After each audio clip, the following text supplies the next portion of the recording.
China is swallowing up Russian territory, and Putin can't stop it. Vladimir Putin invaded Ukraine to expand Russia. But while his troops seize small Western territories, Russia is losing 40% of its own territory in the east. 7 million square kilometers, almost the size of all of Brazil.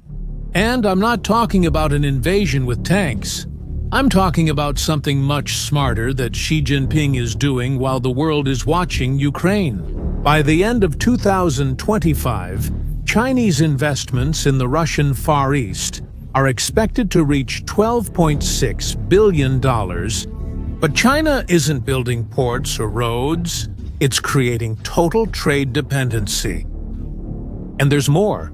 Up to 2 million Chinese citizens are already living and working in the region with Putin's full approval. They work in special economic zones, parts of Russia where China is in charge. Putin could reverse this, but if he does, he loses Chinese support. Without China, the Ukraine war ends.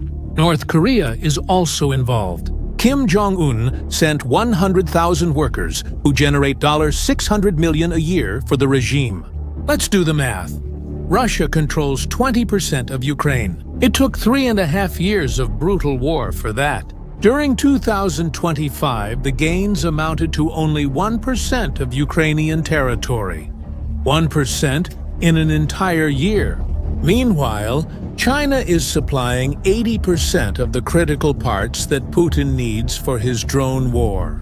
Everything falls apart without them. Putin launched this war to restore imperial greatness, but the result was the opposite. While trying to add 20% of Ukraine, he's losing 40% of Russia itself.